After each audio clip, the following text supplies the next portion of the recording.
Достар, баршаңызға сәлем. Бүгін сіздермен бірге осындай өте дәмді творожный пирог жасайтын боламыз.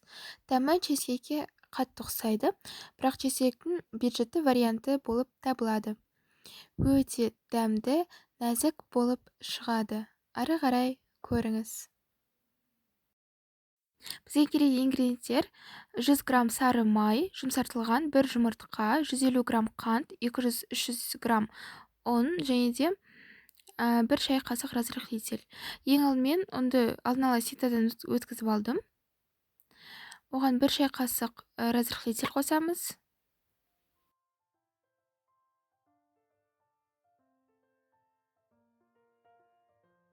Одан кейін кішкене ғана тұз қосамыз. Және енді қант өз мөлшеріңізбен қосасыз. Мен 150 граммдай қостым. Азырақ немесе көбірек қоссаңыз болады.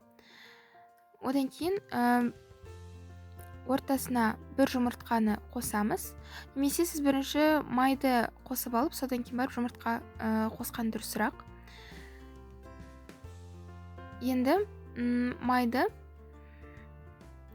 теркаға өткіземіз, және де одан кейін ары қарай қамыр илейтін боламыз.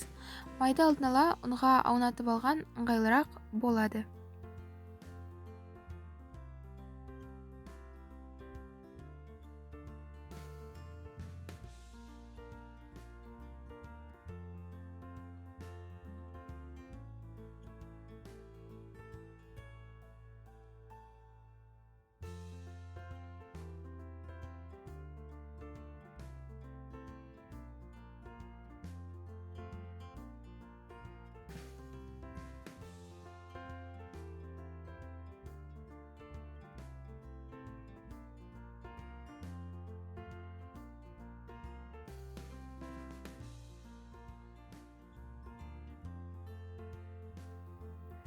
Енді бізге қалғаны жай ғана ингредиенттерді араластырамыз және де қамыр илейміз.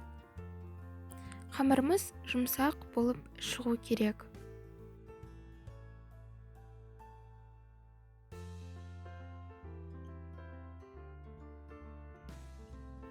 Міне, қамырымыз осындай болып шығу керек, өте жұмсақ. Және де осыны алдын ала форманы дайындаймыз. Форманың шетін маймен жақтым. Және де үстіп бүкіл формаға жайып шығамыз. Форманы кез келген диаметр алсаңыз болады, бірақ 21 сантиметрден аз болмауы керек. 21 сантиметрден аз болса, онда ингредиенттерді азайтасыз. Үстіп бүкіл формаға жайып біткеннен кейін начинкамыз дайын болғанша тоңазытқышқа салып қоямыз. Енді начинка жасайтын боламыз. Ол үшін бізге ванильный сахар, 2 жұмыртқа, 400 грамм творог және де 180 грамм қант керек болады. Ең алдымен ыдысқа творогты салып аламыз. Қантты өз мөлшеріңізбен алсаңыз болады. Мен 180 грамм алдым. Азырақ немесе көбірек аласыз. Енді қантты қосамыз. Өте оңай жасалады, жай барлық ингредиенттерді қосып алсақ болғаны. Енді ваниль немесе ванильный сахар, бірақ міндетті емес. Одан кейін 2 жұмыртқаны қосамыз. Енді бізге блендер керек болады. Осы блендермен жай ғана үстіп езіп аламыз. Содан кейін начинкамыз дайын болады.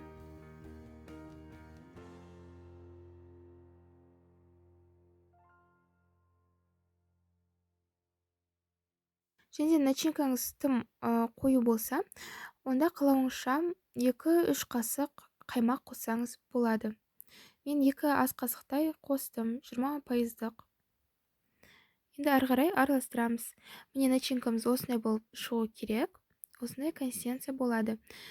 Енді қамырымызды тоңазытқыштан шығарамыз және ортасына жай начинканы салып үстіп түйілейміз.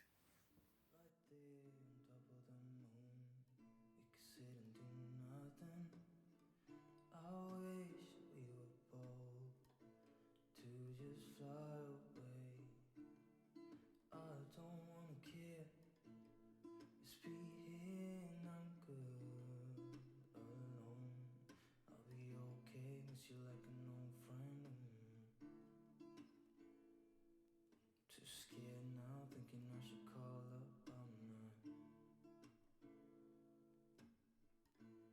Енді пирогымызды 180 градуста 40-45 минут пісіреміз. Міне пирогымыз духовкадан шықты.